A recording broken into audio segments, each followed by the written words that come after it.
시청자 여러분 안녕하십니까. 유튜브 채널 JTB 뉴스가 선보이는 여의도 정치. 오늘은 최광욱 전 의원님과 함께 하겠습니다. 전 의원 안녕하세요. 네, 안녕하세요. 예. 그러면 공소청법안 대안을 의결하도록 하겠습니다. 투표해 주시기 바랍니다. 그러면 투표를 마치겠습니다.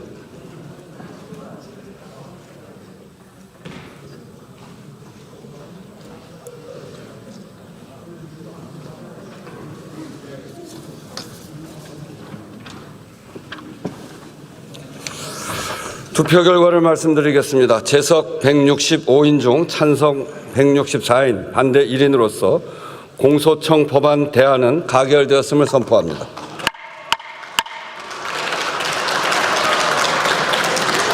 중수청법과 공수청법안이 당정청 협의안이 최종 발표됐습니다. 네. 급작스럽게 발표된 측면이 없지 않아 있는데 예상하셨어요? 예상까지는 못했고 예. 그 전날 밤에 듣긴 했습니다. 아 예. 조금 이제 그 많이 수정돼서 내일 아침에 발표할 것 같다라는 정도. 근데 결과적으로는 뭐 많은 분들이 안도하고 예. 뭐 100점은 아니지만 그래도 90점은 됐다, 뭐 80점은 됐다 이렇게 말씀하시는 분들이 많고 무엇보다도 이재명 정부의 이 핵심 지지층이라고 할 수 있는 분들이 이 문제 때문에 진짜 노심초사하시는 분들이 많았었는데 그분들이 조금 마음이 편안해져서 다행이고 저 개인적인 느낌은 그거하고 비슷했던 것 같아요. 예전에 윤석열이 탄핵 심판이 예. 결정이 안 나오고 계속 시간 갔을 때 있잖아요. 이번 주에는 하나, 이번 주에는 하나, 뭐 이러다가 저거 각하되는 거 아니야, 막 이런 걱정했을 때 있지 않습니까? 그때 사람들이 보였던 일종의 불안 증세가 있었잖아요. 예. 그때하고 흡사한 상황들이 좀 있었고 뭐 그 정도까지는 아니었는데 그때 그런 어떤 그 분위기에 한 70% 정도는 돼 있지 않았었나. 그러니까 막 사람들이 이럴까 저럴까 막 불안해하고 또 그 빈틈을 트고 들어와 가지고 또 그 이상한 얘기 퍼뜨리는 사람이 있고 또 갈라쳐서 싸우고 뭐 내가 헌재 다 알아봤는데 뭐 이랬다더라 하고 다니는 사람들도 있었고 막 그랬었잖아요. 예. 이번에도 비슷한 양상이 일부 있었다. 그렇지만 하여튼 결과적으로는 잘 됐는데 아쉬운 거는 있죠. 이제 이렇게 될 거가 어떻게 하루아침에 이렇게 되냐 예. 라는 생각을 이제 우리가 두고두고 앞으로 좀 생각을 해봐야 됩니다. 이게 민주주의라고 하는 것이 수기의 과정, 그러니까 토론과 고민 또 여러 가지 얘기를 나누는 과정이라고 하는 게 이렇게 어찌 보면은 좀 답답하게 흘러가다가 하루아침에 반전되는 게 이제 장기적으로 이게 바람직한 일이냐. 이거는 우리가 두고두고 생각해 볼 지점이긴 합니다. 예. 정청래 민주당 대표는 당시 상황을 설명하면서 이렇게 말을 했습니다. 핵심은 공소청 검사의 수사 개입 다리를 끄는 거다. 예. 그러면서 검사가 수사에 관여할 여지를 원천적으로 차단했다라고 하면서 추가적으로 문제의 중수청 45조를 통째로 삭제했다라고 했습니다. 예. 어떻게 보십니까? 그러니까 계속 이제 그 45조를 둘러싼 논란들이 있었죠. 그렇죠. 이거를 예. 어떻게 볼 거냐. 그러니까 양 기관 간의 어떤 협력을 위해서도 이건 필요한 거 아니냐. 혹은 뭐 수사권 남용, 오남용을 견제하려면 이 정도 장치는 있어야 되는 거 아니냐. 이런 얘기들. 또 근데 그런 명분으로 만들어 놓으면 그 빈틈을 들고 와가지고 또 독가시들이 또 퍼진다. 예. 이런 걸 이제 걱정하는 사람들 이런 게 있었는데 이게 뭐 망고불변의 좋은 조항이다. 뭐 이렇게 얘기할 수는 없어요. 이거는 사실은 이제 쭉 법이 실제로 시행되는 과정에서 생기는 문제들을 조금씩 이제 보완 수정해야 될 필요는 생길 수 있죠. 근데 무엇보다 중요한 것은 지금 현재 이 검찰개혁 논의가 왜 이렇게 중요하게 이재명 정부에서 계속 중요한 주제로 다뤄져 왔고 또 시민들은 왜 노심초사했느냐. 예. 그 점을 생각해 보면 그 근본으로 돌아가 보면 이 정치검찰이 저지른 만행이 이제 하다가 내란까지 벌이는 상황을 봤고 예. 그다음에 과거에 쭉 역사적으로 볼 때 어쨌거나 민주정부의 지도자들을 타겟으로 해가지고 온갖 이상한 수사들을 하고 결론을 비틀고 하는 것들을 참 많이 봐왔잖아요. 그러니까 이재명 대통령이 집권 후반기에 이런 일을 다시 당하게 해서는 안 된다. 또 혹은 퇴임 후에 이재명 대통령을 겨냥한 수사와 재판이 본격화돼가지고 이재명 대통령을 공경에 빠뜨리는 일이 있어서는 안 된다. 이런 강력한 어떤 염원 같은 게 있었죠. 이제 그런 거를 차단하려면 현재의 인력 구성에서 인적 구성에서 내란 세력을 지지하고 윤석열 한동훈이로부터 혜택을 받아가지고 그 검찰 조직 안에 있으면서 암약하면서 시간이 가기만을 지금 기다리고 있는 집단이 있단 말입니다. 분명히.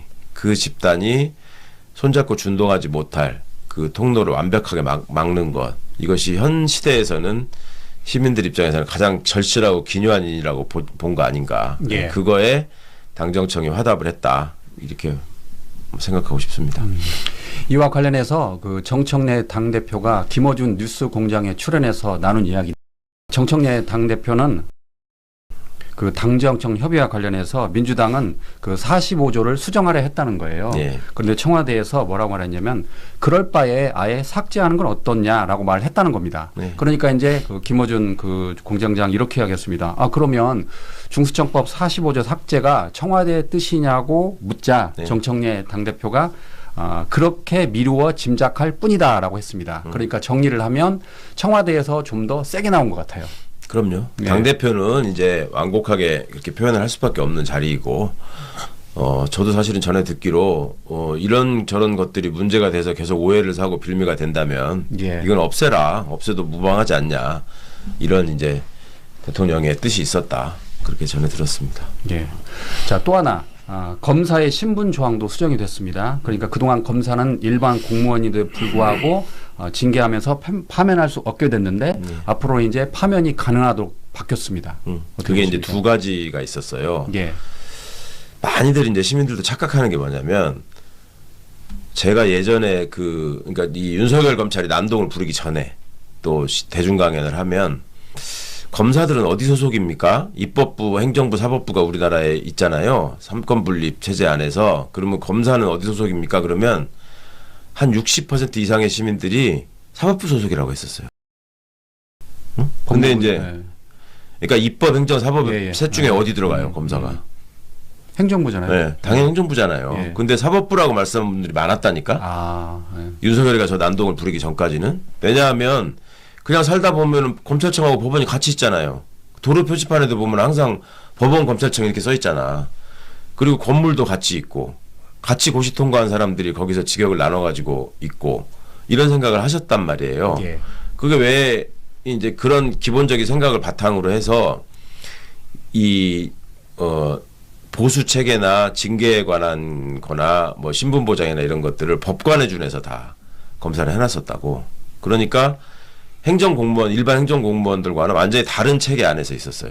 그러니까 뭐 급수도 예를 들어서 공무원들은 1급부터 9급까지 있잖아요. 근데 검사는 급수가 없잖아. 예. 뭐 그런 것도 대표적이고, 그 다음에 봉급 같은 것도 훨씬 더 많이 받고, 그 다음에 징계를 할 때도 일반 공무원들은 공무원 징계령에 따라서 하거든요. 근데 그 여기는 징계법이었다고, 검사 징계법. 뭐 돈 주는 것도 보수법. 예. 법으로 다 정했어요. 그러니까 이렇게 말하자면 신분을 격상시켜 놨던 이유가, 신분을 보장해 줄 테니 좌고우면하고 눈치 보지 말고 공정하고 정의롭게 권한을 행사해라라는 취지로 만든 건데, 만들 때는 그래야지 권력의 탄압으로부터 굴하지 않고 할 수 있다라는 취지로 만들어 놓은 건데, 해놓고 나서 결과를 보니까 권력하고 결탁해가지고 지네들 이익을 지키는 데만 매진을 했잖아요. 예. 그러니까 이제 이거는 시대적으로 폐기해야 될 시스템이 된 거지. 그러니까 검사가 행정부 소속 공무원이다라는 거를 확실하게 명기하는 거, 이것이 이제 검찰개혁의 핵심처럼 돼버린 거예요. 핵심이 예. 된 거예요, 결국은. 그러니까 검사 보수법도 폐지하고 검사 징계법도 폐지하고 다 일반 공무원에 준해서 다 하게 바꾼다는 거고, 그 다음에 이제 인사발령을 내는데도 예를 들어서 그렇게 비교해 드리면 되죠. 환경부가 이재명 정부에 들어왔고 기후환경에너지부라고 바꿨잖아요, 이름이. 예. 그러면 에너지를 담당하던 데는 애초에 환경부에 없었단 말이에요. 산업자원부에 있었단 말이야. 거기에 에너지 파트가 떨어져 나와가지고 환경부로 옮긴 거 아니에요. 그러면은 거기를 갈 때 원칙에 따라서 공무원들이 기존에 있었던 부서에서 여기 해당하는 사람들이 이렇게 옮겨오고 본인들의 희망을 일부 받아가지고 또 반영해주고 이렇게 가잖아요.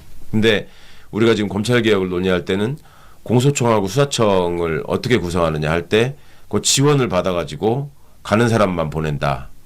근데 그거 안 가면 어떡하냐 뭐 이런 얘기들을 막 했었잖아요. 예. 그러면 안 가면 어떡하냐라는 말에는 일반 공무원들은 그러면 저 기후에너지부를 만들 때 에너지 소속인 사람들도 가라고 그랬는데 안 가면 어떡하냐 걱정하나요? 아니죠. 가라면 가야죠. 가라면 가는 거잖아 공무원이. 근데 왜 우리는 검찰 조직에는 검사만 있는 게 아니에요. 검찰 수사관도 있고 근데 기본적으로 공무원이잖아. 근데 거기만 안 가면 어떡할 거냐 이런 말이 왜 나오냐고. 예. 그러니까 그거 자체가 인식이 뭔가 우리가 비정상을 정상으로 생각했던 거예요. 그러니까 그것도 제자리에 돌려놓기 위해서 이제 인사혁신처가 그 조직 구성을 하는 과정에서 이제 인력 배치를 어떻게 하고 어떻게 발령 낼 것인가 하는 것도 인사혁신처가 주관해서 한답니다. 이제. 예. 그러니까 이제 뭔가 다 검찰의 행정부 소속의 공무원이다라는 원칙으로 돌아가는 거죠. 예. 그 검찰총장이 그동안에는 그 전국의 모든 검사를 직접 지휘할 수 있었는데 네. 그 근거도 이제 없애가지고 이른바 그 검사 동일체, 상명하복 문화도 개선하겠다라는 내용도 나왔습니다. 네. 사실 검사 동일체 원칙이라는 말이 형사소송법에 검찰청법에 명시돼 있었거든요. 예. 근데 그거를 없앤 거는 한참 됐어요. 참여정부 때 없앴거든요. 근데 그럼에도 불구하고 현실적으로 검사 동일체의 원칙이 살아있다라고 얘기하는 사람들이 대부분이었고 실제로 윤석열이가 그걸 유감없이 보여줬죠. 검찰총장을 하면서.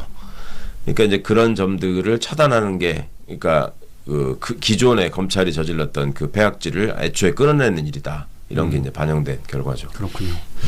자, 이제 많은 분들이 걱정하시는 거는 이제 보안 수사권입니다. 네. 지방선거 이후에 형사소송법 개정 과정에서 이 보안 수사권 존폐 여부가 관심이 큰데 어떻게 될 걸 보십니까? 예, 지금 그 여지가 남아 있는 게 조금 불안하긴 하죠. 그리고 사실은 이 검찰개혁 법안이 어느 정도 수정돼 가지고 통과되느냐와 관련해서 보안 수사권이 지금 지방선거 이후로 미뤄졌잖아요. 논의가. 예. 근데 그때 가가지고 또 무슨 이런 비슷한 논의가 촉발되면서 다시 갈등이 생기면 이거는 이제 폭발로 갈 거다라는 걱정을 했는데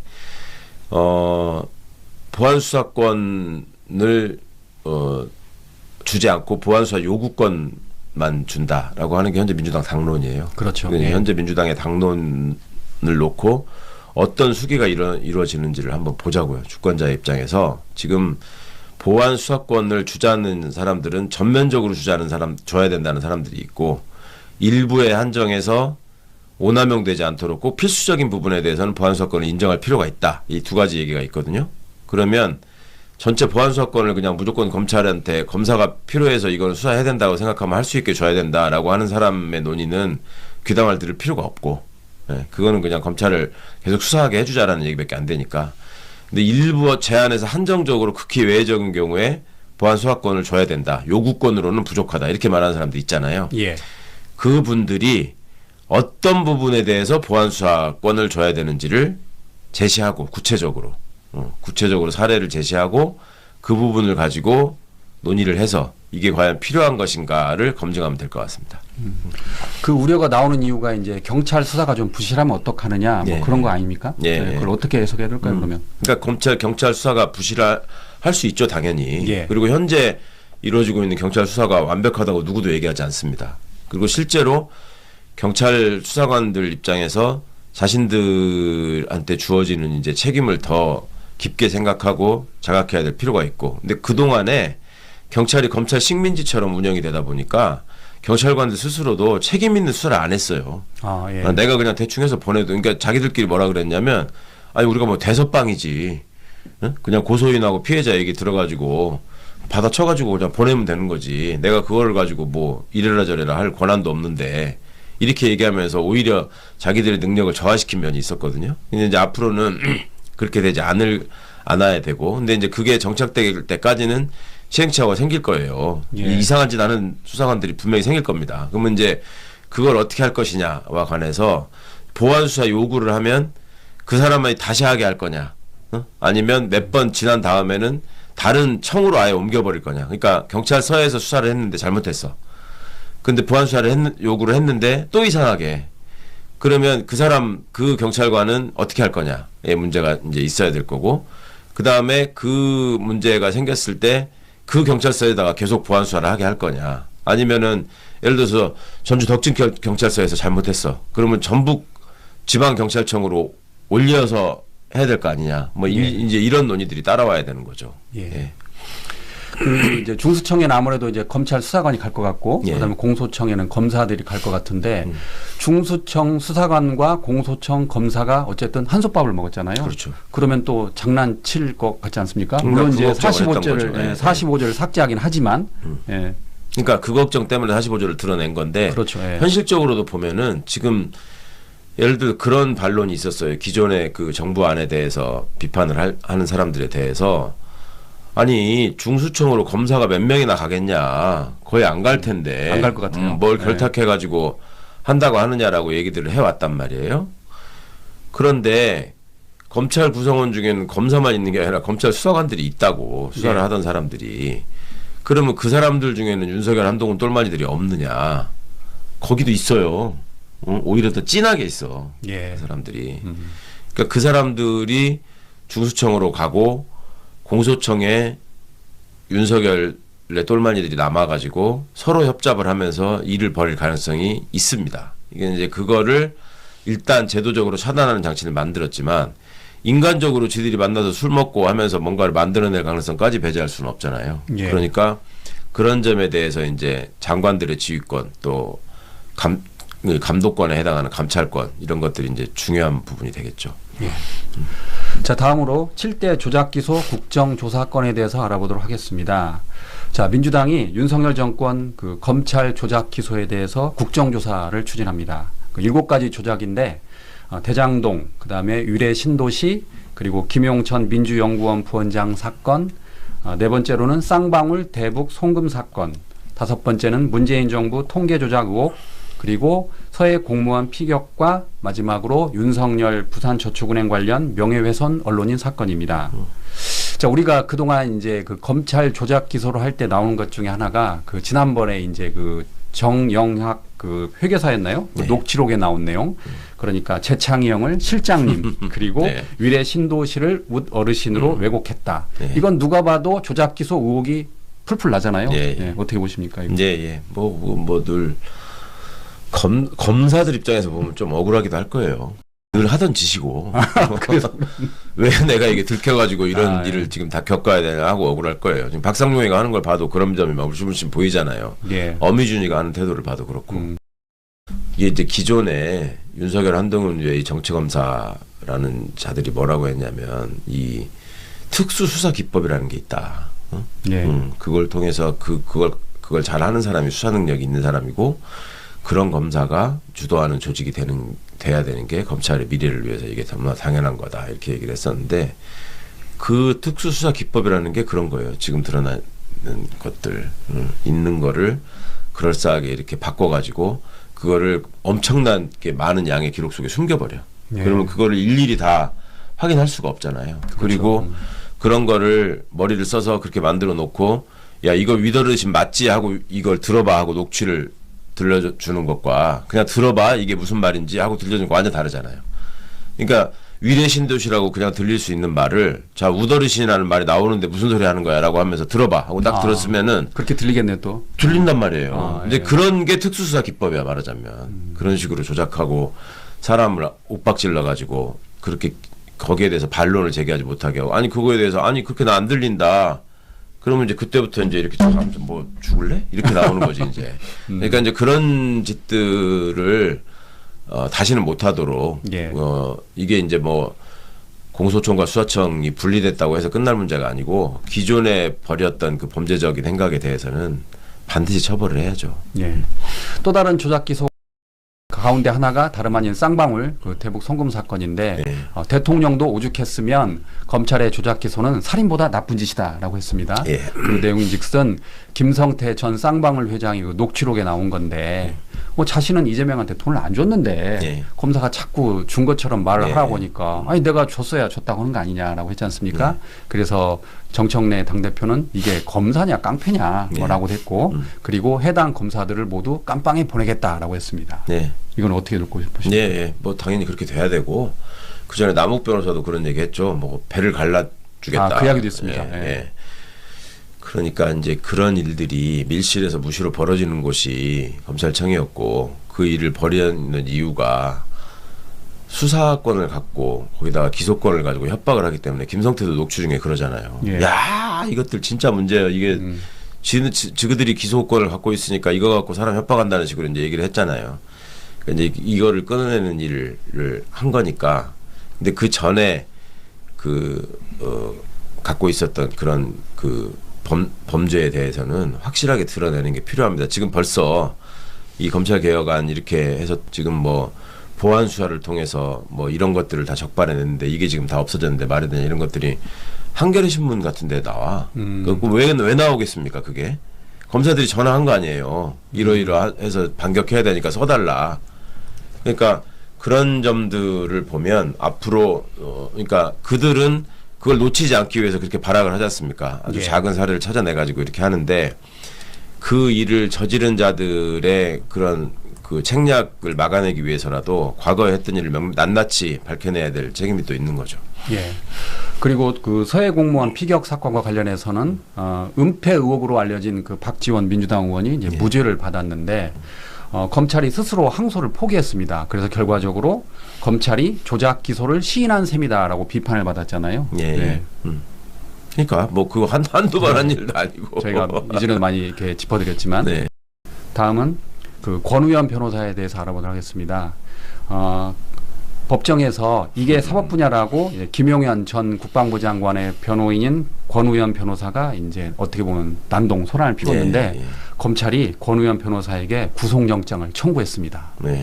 25년 11월 26일에 그 대법원 소속 법원 행정처가 법정 무효과 명예훼손 등의 혐의로 경찰에 고발을 했는데 그동안 우리가 알려지기로는 이진관 부장판사가 권우현 그 변호사에게 감치를 했는데 그걸 좀 피해갔잖아요. 그래서 그 어떻게 보면 그 당시에 꼼수라고 그랬잖아요. 그렇죠. 일반 사람은 모르는데 석 달 동안 감치를 피해가면 아무 일도 없다라는 걸 권우현 변호사가 알기 때문에 그렇죠. 숨어버렸죠. 그래서 저희는 이게 묻히는가 싶었는데 검찰이 구속영장을 청구했습니다. 어떻게 보십니까? 사실 그게 숨지 않았으면 구속영장까지 청구될 사건은 아니죠. 네, 그 내용도 있습니다. 그러니까 법정 모욕을 가지고 뭐 구속을 하고 이러는 거는 좀 지나친 일일 수 있는데 그간에 이제 권우현 변호사가 보인 행각이 좀 너무 악의적이고 악질적이었기 때문에 대가를 치르는 거라고 봐야 될 것 같습니다. 그러니까 도주의 우려가 명백하잖아요. 3개월을 숨어 다녔는데 그러니까. 그나저나 이하상 변호사는 15일 동안 감치해서 이렇게 나름 그쪽에서 유명이 됐는데 지금 권우현 변호사는 지금 이리저리 피해다가 결국 더 큰 아니 또 모르죠. 나는 감치 안 당하고 나는 이렇게 피해 다니는 훌륭한 변호사다라고 또 홍보하고 있었는지는 모르겠는데 그러니까 또 이제 구속영장을 청구한다는 건 나에 대한 탄압이다 뭐 이렇게 해서 나를 순교자로 인정해달라 이런 식의 태도를 취할 겁니다 아마 뻔히. 이제 그런 걸 보면서 또 박수치는 사람들이 존재하는 게 대한민국이고 그런 수준의 사람들이기 때문에 윤호개인을 외치고 있는 거고 하니까 뭐 저는 그 사람들이 권우현을 어떻게 달리 볼 거다라고 큰 기대는 하지 않습니다. 그렇군요. 현실적으로 이번에는 피할 수 없는 거죠. 영장 청구하니까 이제. 네, 그렇죠. 그러니까 그 전에 감치가 왜 집행이 안 됐냐면 감치 명령은 이 기간도 이제 그 기간 안을 지나가 버리면 연장이 되지 않고 그냥 사라지는 그것도 있었지만 그 안에 잡으러 가야 되잖아. 그러면 그걸 다 알고 있는데. 그러면 잡으러 가야 될 사람이 기본적으로 법원 직원들이 잡으러 가야 되고요. 경찰에다가 위탁을 할 수는 있는데 경찰이 뭐 이렇게 열심히 안 하지. 그러니까 이제 한계가 있었고 그 허점을 이용해 가지고 피해 나갈 수 있었던 건데 이거는 구속영장이기 때문에 이제 눈에 안 띄면 수배해 가지고 이제 잡아오는 거죠. 그러니까 피할 수 없는 상황입니다. 밀항을 하면 또 모르지. 밀항. 이하상 변호사와 그 권우현 변호사 일정을 잠시 한번 살펴보도록 하겠습니다. 25년 11월 19일에 그 두 사람이 그 한덕수 전 국무총리 지금 내란 사건 재판에 가서 신뢰 관계인 동석을 요구했다가 이진관 부장판사가 단칼에 거절했습니다. 그랬더니 거기서 법정 소란을 했고 재판부가 곧바로 15일 감치 명령을 내렸는데 두 사람이 이제 변호인이잖아요. 그래서 뭘 아니까 인적사항 진술을 거부했다고 합니다. 그래서 서울구치소에서 풀려났는데 저 그때 처음 알았어요. 인적사항 말 안 해주면 이런 것도 있구나. 그리고 나서 이제 바로 석방 뒤에 유튜브 채널에 가가지고 이진관 부장판사를 비난했습니다. 근데 거기서 끝나는 게 아니고 이진관 판사가 그래? 그러면 이제 5일 감치를 추가로 네. 했습니다. 그랬더니 또 권 변호사가 해보자는 거냐? 공수처에서 봅시다라고 네. 말을 했고요. 그래서 다 유야무야 넘어간 줄 알았는데 이진관 부장판사가 이하상 변호사를 찾아가가지고 예. 15일 감치를 했고 그때부터 이제 권의원 변호사는 요리조리 어떻게 보면 네. 도망간 다닌 거잖아요. 네. 예, 그래서 결국 석 달을 넘겨서 유야무야 넘어가는가 했더니 결국 검찰까지 나섰습니다. 그런데 검찰이 보기에도 이건 문제가 있다고 판단한 것 같아요. 그래서 이렇게 구속영장까지 청구하는 거 아닙니까? 그렇죠. 예. 그걸 문제 없다고 판단하는 사람이 어디 있겠어요. 뭐 권의원 변호사가 검사 출신이었으면 또 안 했을 수도 있지. 같은 네, 원래 그런 짓들 그렇겠네요. 많이 했으니까. 예. 그런데 지금 이 어떤 그 보여준 태도가 기존의 형사법정에도 도대체 상상할 수 없었던 일들을 여러 번 지금 벌였기 때문에 예. 한번 경종을 울릴 필요는 분명히 있는 것이고 구속영장을 빨리 집행해서 하여튼 법의 엄정함을 보여주는 게 필요할 때가 아닌가 싶습니다. 서울지검은 또 그 법정 소란과 재판정 인신 공격적 발언을 문제 삼아 가지고 대한변호사협회에 징계 개시를 신청했다고 그럽니다. 그런데 변협이 기각을 했다고 그럽니다. 예. 그런데 또 다시 중앙지검이 이의 신청을 했다라고 합니다. 네. 이런 일도 정말 흔치 않잖아요. 그렇죠. 예. 예. 이제 변협은 뭐 변호사 입장을 더 존중해야 된다. 뭐 이렇게 아마 논리를 구성을 했을 텐데 지금 대한변협의 구성이 조금 이게 한심한 면도 있고 예. 그거를 뭐 이의 신청을 해서 다시 재징계 절차에 들어간다는 것도 좀 이례적이지만 좀 한숨 나오는 일이고 그렇습니다. 어쨌든 전 정권에서는 검찰의 이런 모습을 볼 수 없었지 않습니까? 저 이거 보고 깜짝 놀랐습니다. 네, 예, 그렇죠. 예. 그러니까 뭐 이 국민들이 이제 검찰을 어떻게 바라보고 있고 앞으로 어떻게 될 건지가 보이니까 이제 살아보겠다고 뭔가 이제 잘하는 것처럼 자꾸 하는 일을 앞으로도 많이 할 거예요. 그게 좋은 일이죠. 국민들을 위해서는. 네. 그런데 앞으로는 이제 중수청이 바뀌면 이게 중수청이 수사를 해야 되는 거잖아요. 이제 예. 경찰하고. 그러니까 이제 법이 통과되고 나서도 그 석 달 동안은 계속 저기를 할 수 있으니까 예. 네, 그 안에 최대한 이미지 개선을 위해서 어떤 노력을 하는지 뭐 그냥 꿀잼으로 보시는 것도 괜찮을 것 그렇겠네요. 같습니다. 원래 그것도 6개월인데 석 달로 지금 줄였잖아요. 네, 그 김영민 의원이 그것도 기간도 크게 줄였다고 그러던데 네, 그것도 참 잘한 것 같아요. 네, 그럼요. 길게, 예. 그러니까 그 줄여도 되는 거를 누가 6개월로 만들었을까요? 그걸 한번 생각해 보시면 그래서 검찰 출신들이 그 저게 TF에 많이 들어가도 안 되고 예. 특히 민정수석실에 가서 있는 건 정말 위험하다 예. 그렇게 얘기를 했는데 하여튼 국민들이 좀 마음고생을 많이 했습니다. 예. 어차피 하는 김에 그냥 90일 말고 바로 하면 안 되나요? 그거는? 저는 그 생각이 들긴 하는데. 이제 뭔가 이렇게 이관하고 이러는 예. 거는 필요하니까 행정적으로. 그거는. 예. 예전에 제가 그 검찰개혁법안 만들 때도 그 90일 정도는 이렇게 인정해주자 뭐 이런 얘기가 많이 있었었죠. 보통 석 달 정도는? 예. 예, 그렇군요. 아니 집만 옮기는 애를 놔도 해수부 그때 서울에 있는 거 부산으로 옮기는데도 한참 걸리잖아요. 예. 아직도 다 못 옮겼다고 뭐 그러던데. 근데 어쨌든 석 달로 못을 박았기 때문에. 그럼요. 예, 무조건 이제 해야 되는 거잖아요. 해야 되는 겁니다. 예, 그동안은 이제 6개월이라 이리저리 꼼수를 부렸을 텐데. 예, 앞으로 이제 진행되는 상황을 보시면 소위 친검 기자들을 통해서 온갖 플레이들이 나올 겁니다. 이제 그거를 잘 예. 지켜보시면 이제 온갖 얘기들을 이제 시작할 거거든요. 그 동안에 정부 법안 나왔을 때 아무 소리 안 했잖아, 그죠? 그러니까 이게 법안이 잘못됐다라는 증거다 우리가 얘기했잖아요. 그러니까요. 네. 대부분 사람들이 그 중수청 공소청법에 대해서 검사들이 단 한마디도 반발 안 한다. 네네. 이거는 검사들이 원하는 거다. 뭐 네, 그랬잖아요. 네, 네. 예. 그러니까 이제 그게 싹 사라지고 나서 하니까 뭐가 나오기 시작하잖아. 2%. 나경원도 나오기 시작하고 막 이러잖아요. 그런 이제 준동이 시작된 거고 예. 앞으로 이제 보시면 여러 가지 흥미로운 일들이 좀 벌어질 것 같습니다. 무엇보다 그 검찰발 기사를 잘 쓰는 기자들은 대부분 이렇게 검사가 흘려주잖아요. 네. 그래서 좋은 커넥션을 유지한 다음에 또 계속 그 기사를 써주면 또 그 기자한테만 주고 뭐 그래왔잖아요. 당연히 그렇죠. 그리고 진보 언론이 보인 모습도 지금 놓치고 계신 장면들이 있는데 예. 한번 뭐 저기 수구 족보 언론이야 말할 것도 없고 뭐 자칭 진보 언론이라고 하는 쪽에서도 어떻게 했는지를 예전 기사들을 한번 리뷰해 보시면 뭐 시간 없어서 리뷰해 보실 분들이 많이 안 계시겠지만 예. 우리 JTB 기자들이라도 좀 한번 리뷰를 해보셨으면 좋겠어요. 이제 예. 지금 개혁과 관련해서 검찰개혁, 사법개혁 두 가지 얘기가 있었잖아요. 사법개혁 법안이 통과가 됐었잖아요. 예. 그 사법개혁 법안에 대해서 기사를 어떻게 쓰고 있었는지 한번 보시라고요. 예. 한겨레 신문하고 경향신문만이라도 한번 보세요. 어떻게 썼는지. 근데 검찰개혁 법안 정부안 나왔을 때 그 개혁 법안에 대해서 어떻게 썼는지 한번 보시라고요. 일부에서는 뭐 많이 비교가 되실 겁니다. 강경파다, 뭐 그게 또 논란이 일고 이렇게 또 저기 지난번에 저기 조선일보 같은 경우는 장인수 기자 그 건을 거래설로 그래서 이제, 제일 먼저 띄워가지고 또 예. 많은 사람들이 이거 띄운 게 조선일보다라고 네, 또 지적도 하고 그랬잖아요. 그것도 뒤늦게 지적하는 거지 싹 또 말려갔잖아요. 가서 예, 또 대부분 또 장인수 나쁜 사람 만들어 놓고 예, 예. 뭐 거기다가 고발하네 어쩌고 하면 민주당이 또 나서고 그러니까 그런 식의 모습을 지금 뭐 꼬르자리기를 반복하는 모습을 민주당이 보이고 있어서 되게 안타깝긴 합니다만은 사법개혁 법안에 대해서 하여튼 찾아보시면 엄청나게 비판을 한 기사가 많을 겁니다. 이렇게 되면 문제가 된다. 예. 근데 정부가 낸 검찰개혁 법안에 대해서 그런 비판 기사 있는지 한번 찾아보시라고요. 몇 개나 되는지. 많이 비교가 되실 겁니다. 그러니까 왜 그러는지도 한번 생각해 보셔야 됩니다.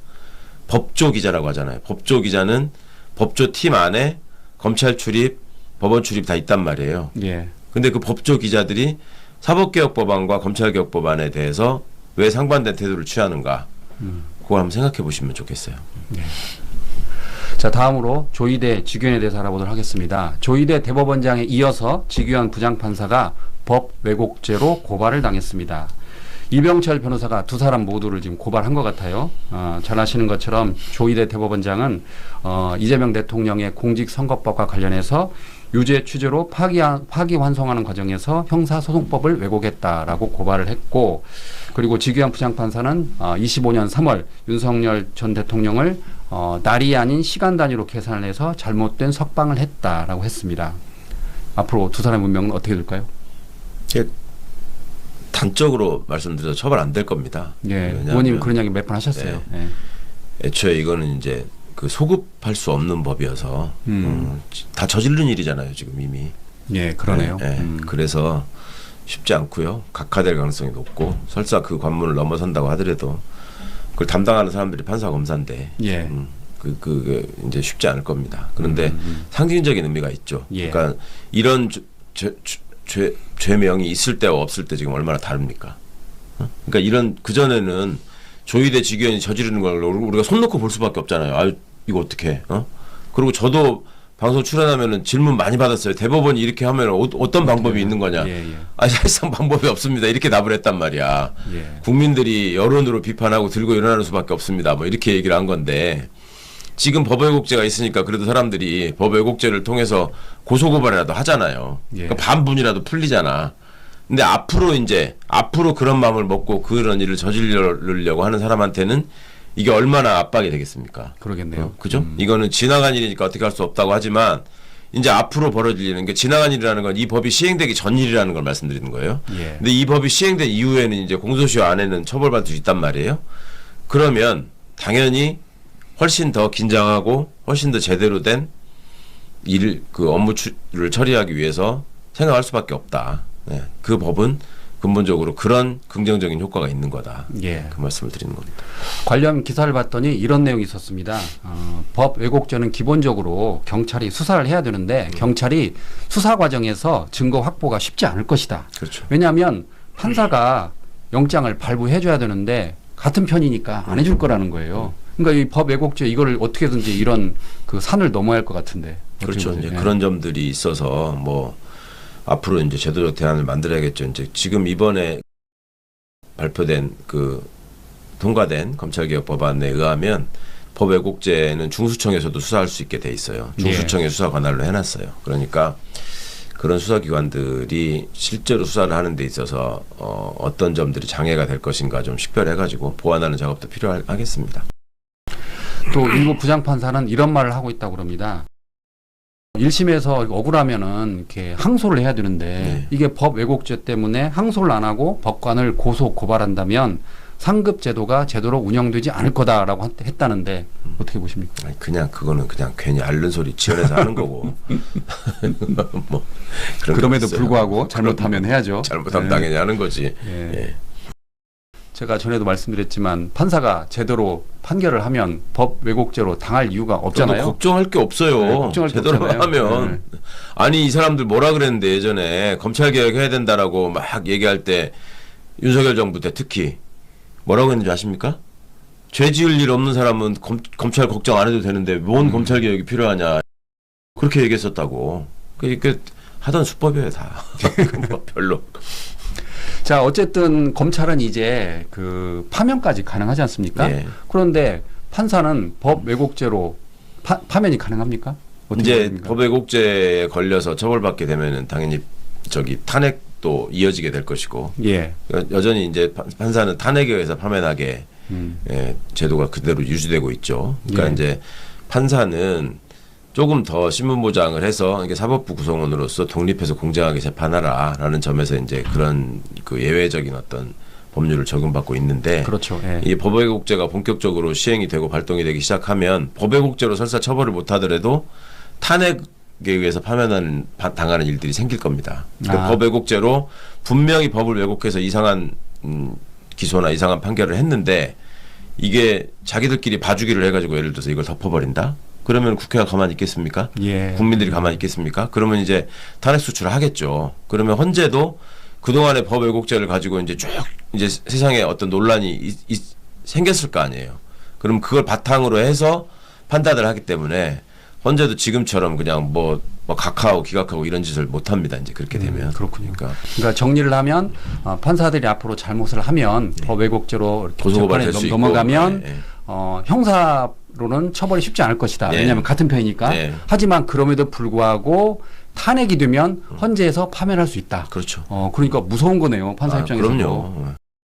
아니 그러니까 일을 잘하고 그냥 그렇게 있으면 되는데 맨날 이상한 짓을 했다고 자백하는 것밖에 안 돼요. 예. 징벌적 손해배상 매기면 언론사가 다 망한다라고 얘기하는 기자들이나 다 똑같은 수준이지.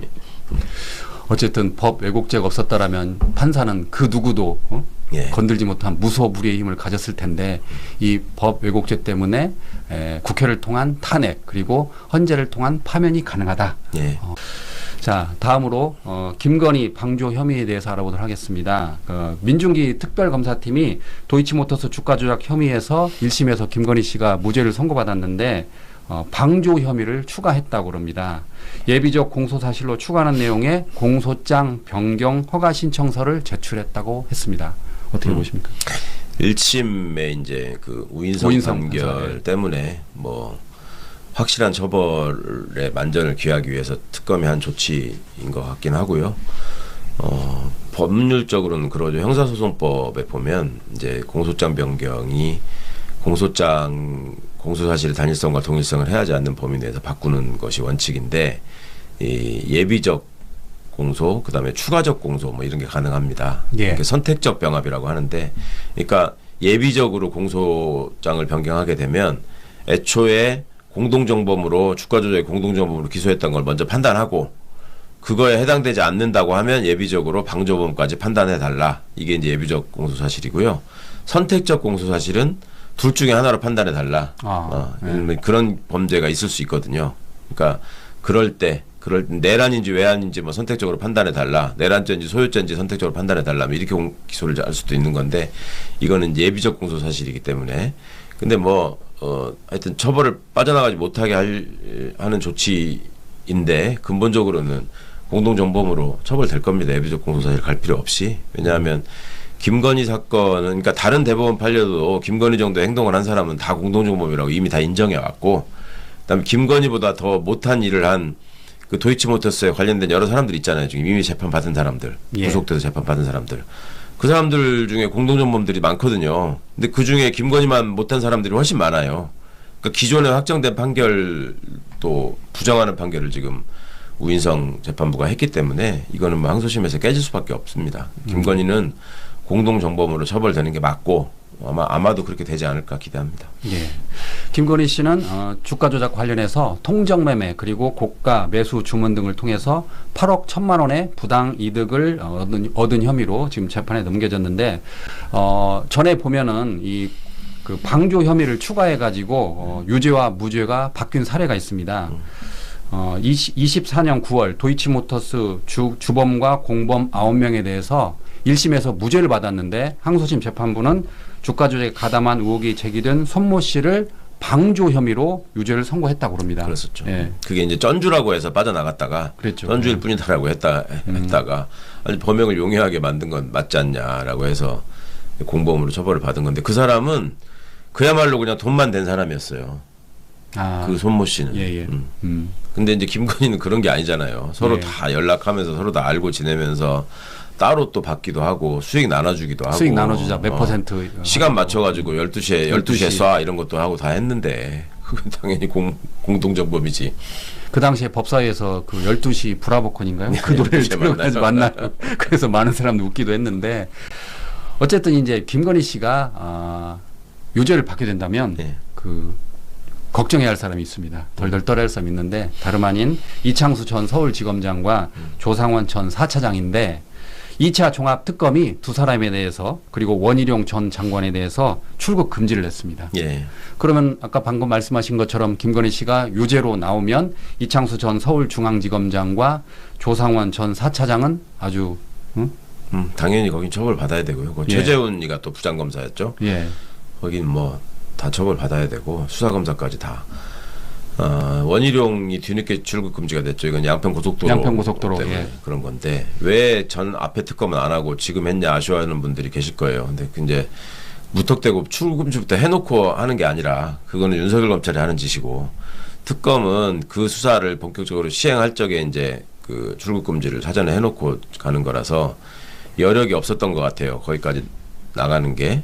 그러니까 그래서 이제 종합특검이 지금 하는 것 같은데 그래서 종합특검이 필요했던 거고 이제 확실하게 밝혀져야죠. 그리고 지금 양평고속도로가 왜 구부러졌는지 대부분의 증언들이 좀 나왔지 않습니까? 예. 그 업체들도 얘기했고 공무원들 뭐 녹취한 것도 나왔고 뭐 그러니까 원희룡 그동안에 이제 어디 갑자기 원희룡이 흔적도 없이 사라졌어요. 지금 원희룡 뉴스에 안 나타난 지가 한참 돼. 예. 예. 그럴 사람이 아닌데 그러니까 어디 권우현처럼 숨어 있었는데 이제는 피하지 못할 것 같다.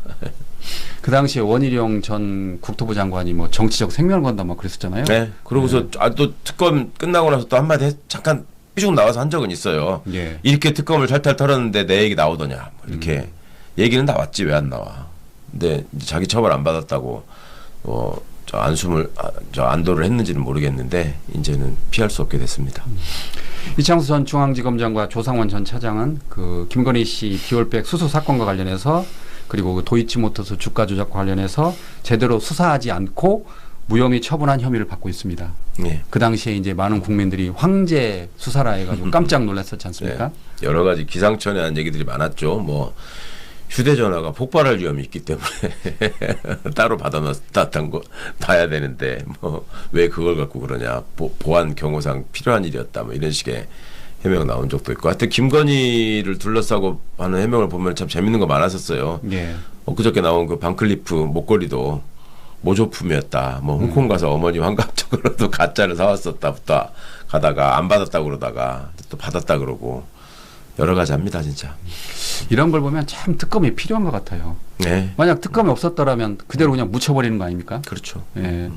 그러니까 예. 사실은 안 그러는 게 정상적인 국가지. 그죠? 그렇죠. 안 그러는 게 정상적인 국가인데 윤석열 검찰이라고 하는 게 워낙 망가져 버려가지고 그거를 다 윤석열이 때 봐준 사건인데 기존의 검찰이 다 권한을 쥐고 있는 상황에서 그걸 수사를 시키면 제대로 했겠습니까? 당연히 말아먹지. 그러니까 어쩔 수 없이 어찌 보면 우리가 그 고육책으로 그냥 특검을 하는 건데 이게 이제 정상적인 일은 아닙니다. 다행스러운 일이긴 하지만. 네. 가정이긴 합니다만 이창수 중앙지검장과 조상원 전 차장이 만약 유죄를 받는다고 그러면 네. 그 당시에 두 사람이 헌법재판소로부터 탄핵이 기각됐잖아요. 또 그건 어떻게 해석해야 될까요? 아니 그 당시에는 물론 증거가 없어서 그랬다고 하긴 한덕수도 했는데. 마찬가지잖아요. 네. 헌재에서 탄핵 기각됐었잖아요. 네. 그러니까 이제 그런 점들이 우리가 가지고 있는 이 법률가들을 믿고 그들이 뭔가 진실을 밝혀내서 정의를 수호할 거라는 믿음이 얼마나 좀 허황된 모래탑이었나 하는 거를 보여주는 면도 있고. 예. 그리고 사실 뭐 그거를 헌법재판소는 특히 뭐 형사재판처럼 뭐 증거가 막 많이 있어야지 그걸 가지고 엄격하게 해서 재판하고 하는 데가 아니에요. 헌법을 기준으로 판단하는 데지. 예. 근데 이게 기존에 그냥 판사 일에 익숙한 사람들을 갖다 놓으니까 형사재판처럼 생각하고 한 거야. 그러니까 그거 자체도 문제이긴 한데 여하튼 이런 경험을 바탕으로 해서 이제 그렇게 다시 안 되게 뭔가 우리가 또 제도를 정비하고 국민들이 또 인식이 높아졌으니까 앞으로는 그런 장난 못 치게 또 예방해야죠. 홍익표 정무수석입니다. 서울 양평 고속도로 사업 재개 관련 브리핑을 하겠습니다. 이재명 대통령님의 지시로 정부는 지난 2023년 7월 이후 사업 추진이 중단된 서울 양평 고속도로 사업을 재개하기로 했습니다. 서울 양평 고속도로는 수도권 동부 지역의 간선 기능 강화와 경기도 광주시 북부, 양평군의 지역 균형 발전 등을 위해 경기도 하남시에서 양평군을 연결하는 왕복 4차로 고속도로를 신설하는 사업입니다. 하지만 2023년 6월 대안노선 검토 과정에서 고속도로 종점이 양서면에서 강상면으로 변경되면서 특검의 대상이 됐고 같은 해 7월부터 현재까지 해당 사업은 3년 가까이 중단된 상태입니다.